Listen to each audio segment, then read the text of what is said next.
एक गरीब किसान अपने परिवार के साथ एक छोटे से गांव में रहता था।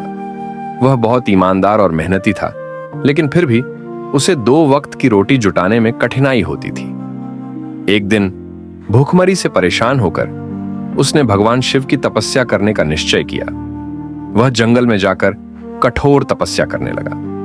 कई दिनों बाद भगवान शिव उसकी तपस्या से प्रसन्न हुए और प्रकट हुए।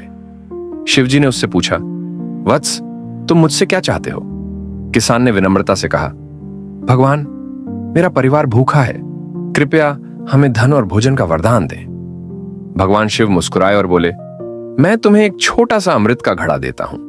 इसमें से जितना अमृत निकालोगे वह कभी खत्म नहीं होगा, पर एक शर्त है, इसे केवल दूसरों की भलाई के लिए उपयोग करना। किसान ने वह घड़ा खुशी खुशी लिया और गांव लौट आया। उसने घड़े का उपयोग गांव के गरीब और भूखे लोगों को भोजन देने में करना शुरू कर दिया। धीरे धीरे गांव में समृद्धि आ गई। किसान को भी काफी सम्मान मिलने लगा।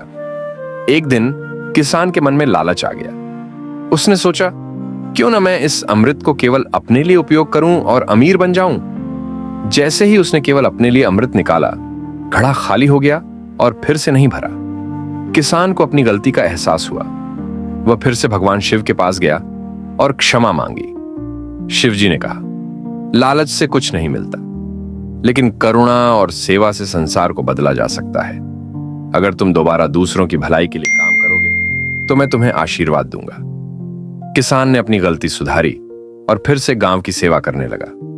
शिवजी ने घड़ा फिर से भर दिया। इस बार किसान ने कभी स्वार्थ नहीं किया और पूरे गांव को खुशहाल बना दिया।